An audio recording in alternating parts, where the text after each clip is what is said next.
Hi parents, my name is Tracie Truax and I am your son or daughter's AP Human Geography teacher, fondly referred to as AP Hug.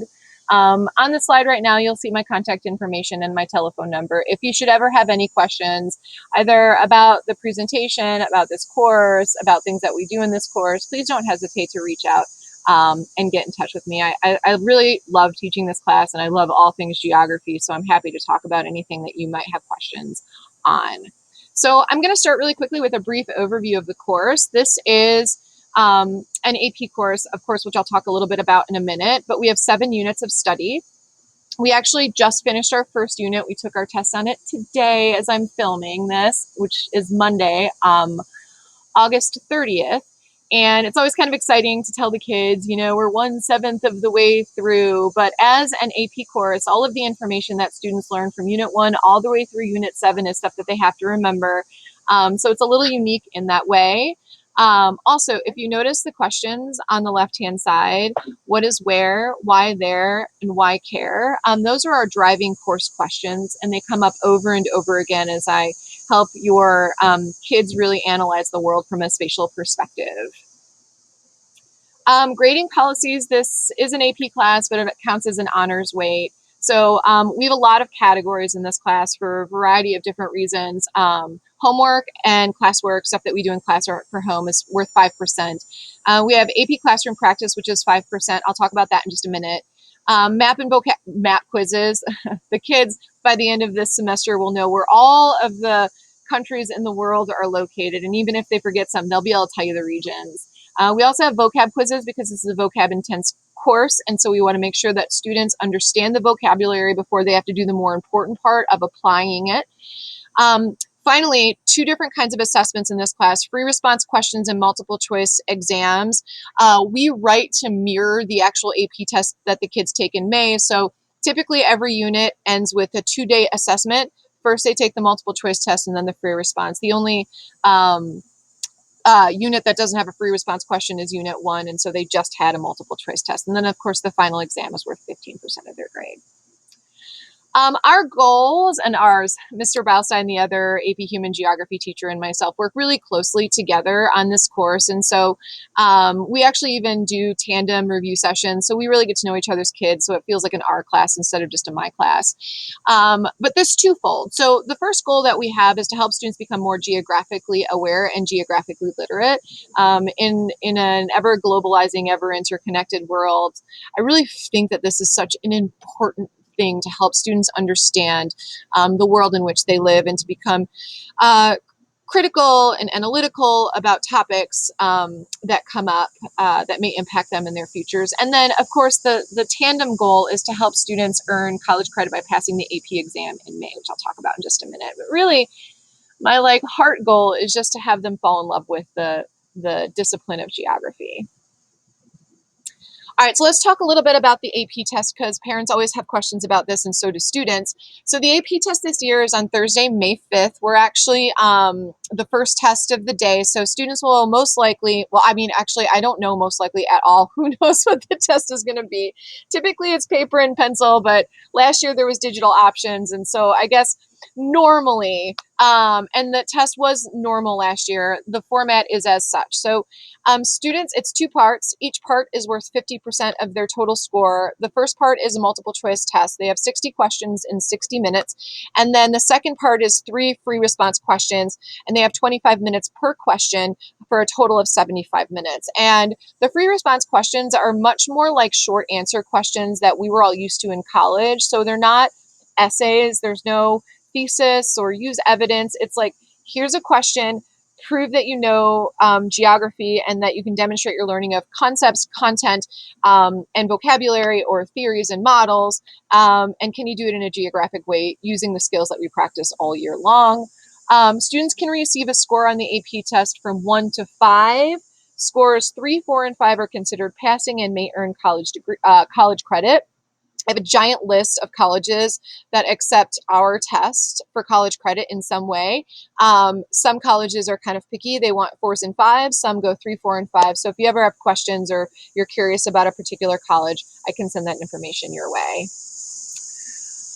Teacher and tech supports. So we have a lot of tech support in this class, and there's a lot of teacher support too. So we do have a Google Classroom page. I'm going to show you our class website in a minute where you can find the join codes to get into our Google Classroom page. But essentially, I use Google Classroom for day-to-day activities.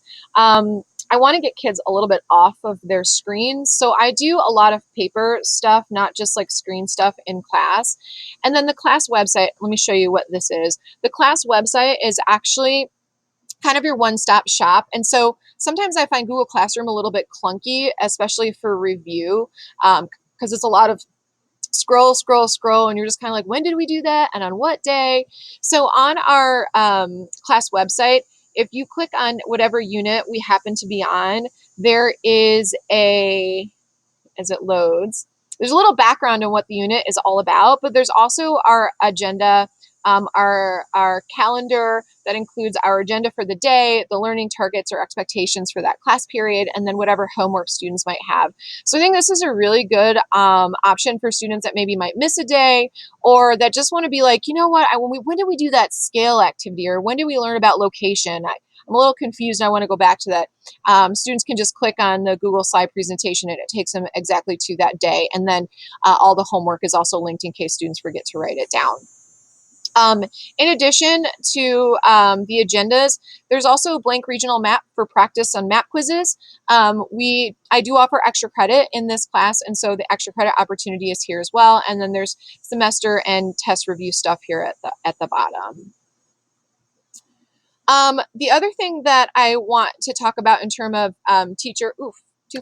in terms of teacher and tech support is not for this first unit, because this first unit was really, really quick. We got through it in 3 weeks. But typically for units, I will offer morning reviews. So there's usually 2 a unit. And we do it like every other week. And during those morning reviews, I go over whatever concepts we've been practicing for the previous couple of weeks. Sometimes when I know that we're having more difficult concepts or content coming up, I might do them every week. And they're always at 6:30 a.m. in the morning, and we always just meet in our classroom and review those concepts. So that's an additional support. And then AP Classroom is new. Probably about 2 years ago, College Board started creating these really great resources for students and teachers alike. And so students have already logged in and they have access to their AP Classroom pages. And on AP Classroom, you will find daily videos that are organized around the specific learning targets. There are topic questions that I can release for practice.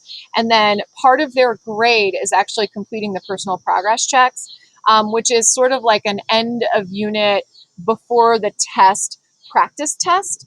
And here, let me show you what it kind of looks like from the student perspective. So here's Unit 1, the one that we just finished. And you can see that each one of the learning topics are here. So this is 1.1, Introduction to Maps, 1.2, Geographic Data. And one thing that I love about the progress checks is that each question is connected to a specific learning topic. And so say students take the progress check and they mess up all of the questions on 1.2 Geographic Data.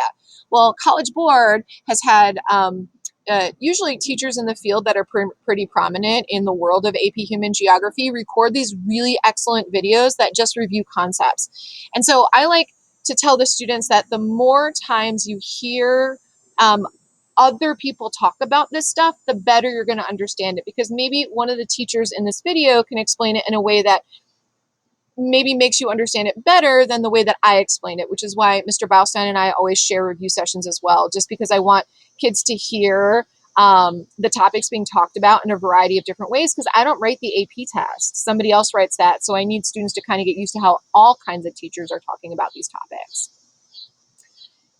This is here. Okay, so how can you support your child? As an AP class, there's a lot of responsibility and ownership that the students have to kind of grab onto pretty quickly.